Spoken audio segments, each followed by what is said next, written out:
What up, Space Fam? Gozen here from Anime Uproar, back at it again to discuss the latest and craziest developments in the One Piece story. Oda has shocked a lot of people with this chapter. We find out whether or not Yamato will be the final member of the Straw Hat crew, Wano officially wraps up in a big way, and more, so make sure to stay tuned for this one. If you do enjoy seeing these One Piece reviews and want to keep them coming, channel Pirate King within and smash that like button with no mercy. Be a smashing Pirate King rather than a passing Orochi, and YouTube will reward you with Wano fireworks, celebrating this long arc's conclusion. Make this the video, subscribe if you haven't already, and hit that notification bell to turn on all notifications so you don't miss future One Piece reviews and updates. Now let's jump into the chapter, spoilers and all. So this one is called Final Curtain, which completes the whole Act 1, Act 2, and so on structure we've had in Wano thus far. It feels like we've been wrapping up Wano for a while now, but to be fair, it was a long arc, a very long arc, and it makes sense that it would take some time to wrap it up in a satisfying way. After all the time we've spent on it, and with people like Momo and Kinemon, I'm sure a bunch of us would feel cheated if it went by too quick. The chapter starts with the new legendary history being told about how the royal retainers, aka the Red Scabbards, went through many hardships as the evening of the Fire Festival starts to unfold.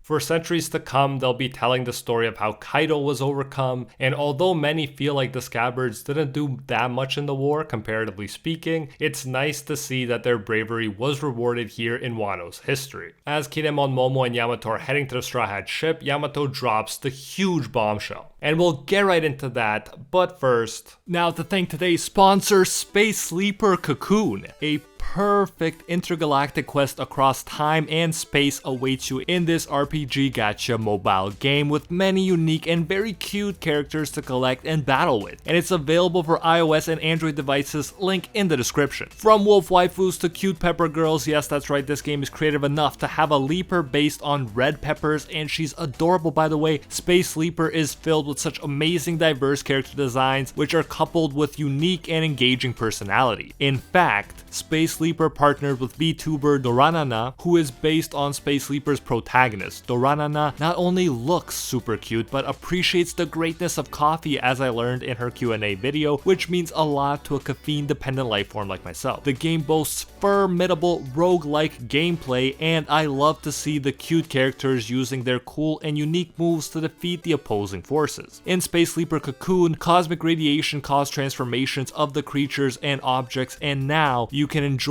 all of these cute characters in pixel perfect 2D. Yes, this game looks great all around. For me, it's always fun seeing the creative designs and guessing what animal or object was transformed to create each. Whether it's the lion-based Leon Lev, the cat-based Doranana, or the wolf-based Amber, you got a ton to choose from when building your own cute but deadly squad. The mobile experience is also available on every screen, allowing you to see your, to quote Doranana, pretties on whatever device you have at hand. So what are you waiting for? Support the channel by downloading SLC and assembling your own squad right now. Use the code LEAP2U for 10 free draws. So back to Yamato, as I was saying, she drops a bombshell, a big one. Kinemon and Momo say, "What?" in surprise, asking if she's really not heading out to sea. And Yamato answers, "Nope, she's staying." She's even already spoken to Luffy and the others about it. Kinemon and Momo make it clear that she's welcome to stay, but they're just confused. After all, a moment ago, she said she'd made up her mind that she was going. And the reason is funny. You may think she's finally decided to choose her own way rather than to follow Oden's example, but no, it's just the opposite. In fact, she says Oden started his journey with a tour of Wano, so she's going to do that because that would be more Oden right now than going off to sea.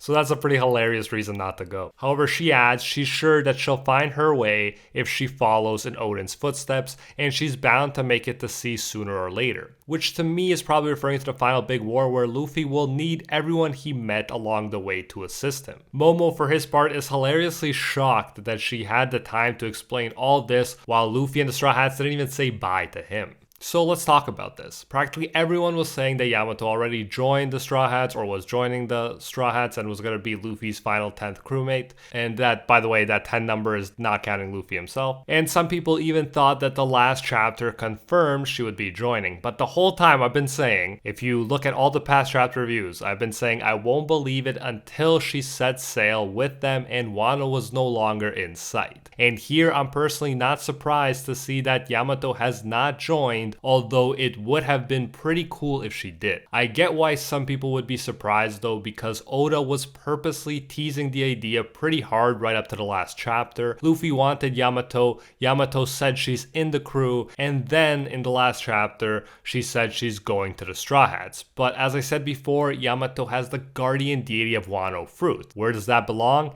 In Wano, protecting Wano. Furthermore, her friendship with Momo was consistently emphasized and built up, foreshadowing that they would continue to be there for one another as guardians of Wano. Plus, Wano needs all the firepower it can get right now, and Yamato is a strong force that could even hold back Kaido, albeit temporarily, so it makes sense that she'd stay. Lastly, when it was revealed that we already have a mythical zone on the crew, namely Luffy, it took some of the luster from Straw Hat candidate Yamato, since we're no longer missing a rare Mythical Zone member to have on the crew. So I don't actually think people should be too surprised by this, even if Oda did try pretty hard to trick everyone into thinking that Yamato would be the final crew member. But let me know your thoughts on this. Are you happy or sad? Do you get why Yamato didn't become a Straw Hat, or is it an upsetting twist for you? So back to Momo being mad because he feels disrespected by Luffy since his friend didn't bid him a proper farewell. He recalls all their history and how Luffy brought out the best in him, helped him to become a man pretty much. He remembers how Luffy made it possible for them to do the impossible, to beat Kaido and to save the people of Wano. Momo continues to get himself more and more angry as he rushes towards Luffy. He says Luffy is mistaking being free, which is Luffy's main thing,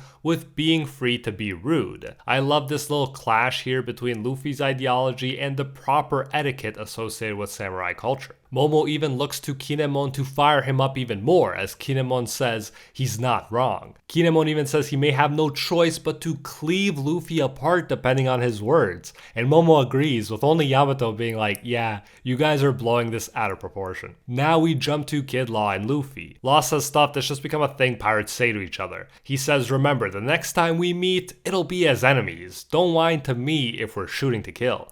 And Luffy says, gotcha. It's like what Shanks and Buggy said to each other when they were apprentice pirates. But when they finally met up, they were still friends. I'm sure it'll be the same for Luffy and Law. Finally, Momo and Yamato arrive. Momo bearing fangs while Yamato is smiling and waving, saying they've come to see them off. Momo tackles Luffy, still angry, but he quickly goes from a scary, intimidating face to bawling his eyes out, saying, please don't leave, I'll be lonely. It's a hilarious twist that isn't hard to predict when you remember how young Momo actually is on the inside. All his anger up to this point was really just covering up his sadness. Momo says he was able to survive because of Luffy. He can laugh again and avenged his mother and father because of Luffy. Even a smiling Zoro calls it a pitiful sight, but everyone is okay with it because, as Nami says, he's still a little kid. Luffy explains that they are still here because they were waiting to give Momo this. He gives him a Straw Hat pirate flag and calls Momo his little brother. So it's mirroring how Oden was a little brother to Whitebeard and arguably to Roger as well. Luffy says the flag will let people know that messing with their friends is the same as messing with the Straw Hats. It's so hype and cool that Luffy has put Wano under his protection, and it's exactly what needed to happen to make me believe that Wano will actually be okay without him here. With this and Yamato staying, I feel like Wano is in a solid position, and I think Oda did that well. When Momo asks if he's one of them, Luffy says that if any one of them wants to be a pirate, he'll come for them right away. He just says he won't have weaklings on board, which is classic Luffy, and then Momo starts acting tougher right away. Yamato is told to take care of them, and the Straw Hats set sail as Momo, the Shogun, bows down to the ground as far as he can go to show his deep respect and gratitude to Luffy and the others. Momo promises to Kinemon that he will surpass Oden, and Kinemon agrees, saying he'll be by his side when that happens. We get a hilarious comic relief moment of Yamato saying, "Are you talking about me?" And they both scream out, "No." So it's good to see that we're still going to get Yamato being Oden / not being Oden jokes. We get another great moment between these three captains before they part ways. The smart way to leave Wano is to use the lift that lowers ships, but since Kid says only wusses do that, Luffy and Law decide they'll all take the dangerous route of just rushing down. I will definitely miss this dynamic, I gotta say. The narrator calls these three the real-life Wisdom Kings and says their power descended like a wrathful tsunami, obliterating all in its path, even Kaido the Dragon King and the yokai-possessed giant Oiran failed to withstand their assault. The heavens themselves were torn as painful shrieks reverberated through the air. So that's how our pirate boys will be remembered in Wano history as powerful wisdom kings, which is pretty cool. We then go back to the performance where Hiyori and Orochi are being talked about. We hear how Orochi was thwarted by Denjiro, Oden's second disciple. After Orochi, Onigashima, and Kaido fell, the sun had finally pierced the dark clouds that were suffocating Wano for 20 long years.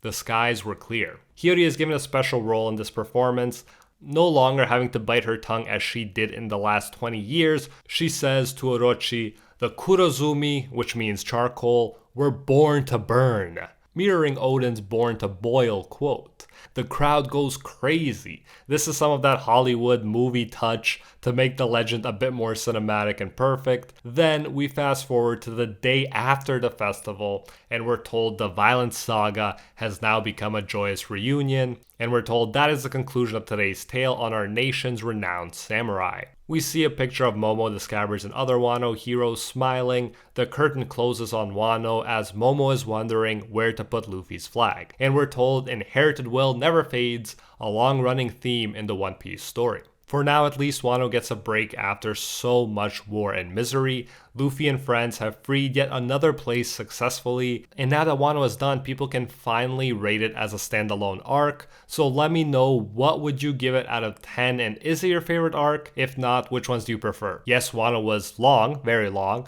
but it also had some of the most hype One Piece moments ever, so I'm not complaining. Channel the Pirate King within and smash that like button with no mercy if you enjoyed this video. Be a smashing Pirate King rather than a passing Orochi, and YouTube will reward you with Wano fireworks, celebrating this long arc's conclusion. Make this the video, subscribe if you haven't already, and hit that notification bell to turn on all notifications or you will miss future One Piece reviews and updates. And while you wait for the next chapter to drop, feel free to check out my growing One Piece playlist that includes videos on all the admirals, mythical zones, Yonko, and much more. Link to that is in the description and on screen right now. And until next time, see ya, Space Cowboys.